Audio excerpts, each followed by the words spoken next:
We will keep our country out of the line of fire, President Erdoğan, stating that they are vigilant against the traps aimed at dragging Turkey into the war between Iran and the U.S. Israel. Said, keeping our country out of the line of fire is our top priority, President Recep Tayyip Erdoğan, drawing attention to the conflict in the Middle East, said, keeping our country away from the cauldron of war is our top priority.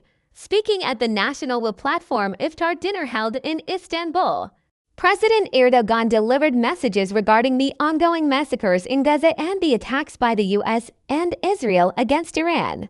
Noting that Ramadan is the month of peace and mercy, Erdoğan said, however, the fact that the Islamic world is associated with pain, tears, conflict, and war these days truly saddens us. Erdoğan summarized his remarks as follows: children are being massacred while Gaza, where we have lost 72,000 martyrs, remains deprived of peace despite the ceasefire.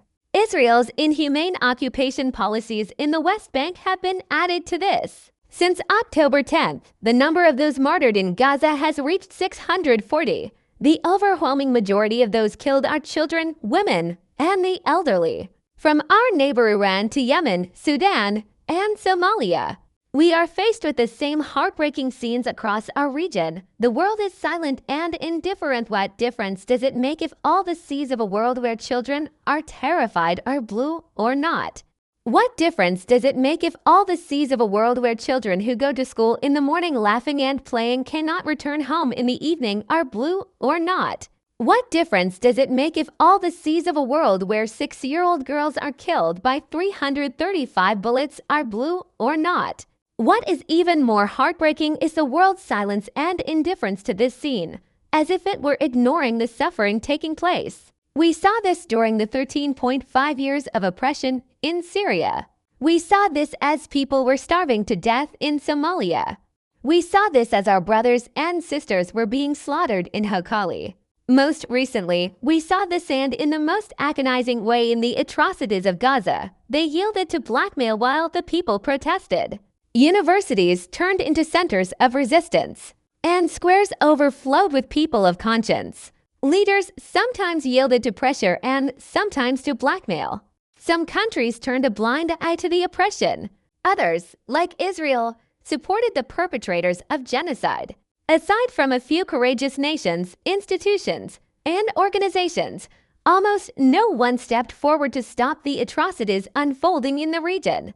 The plight of tens of thousands of Gazan and Syrian children didn't even make the headlines, not even as much as a penguin that strays from its flock. Thanks to the fake conscience of the virtual world, we will not back down. We will not be silenced in a world where conscience has been silenced. Turkey, with your support, is fighting alongside you to be the conscience of humanity. The shepherd's fire kindled by Turkey in Anatolia warms the hearts of millions of the oppressed across our cultural and spiritual landscape. From Palestine to Moroccan, Africa, and Latin America, we are with you through our government institutions, our NGOs, and our civil society. We are mobilized to hold the hand of a stranger, wipe away the tears of the oppressed, and stroke the head of an orphan or a child without parents. We stand in solidarity with all the oppressed people of the world, especially our brothers and sisters in Gaza, just as hundreds of thousands shouted on the Galata Bridge under the leadership of the National Will Platform. We will not cower, we will not be silenced, and we will not forget Palestine. We are on guard against traps, especially given the current circumstances in our region.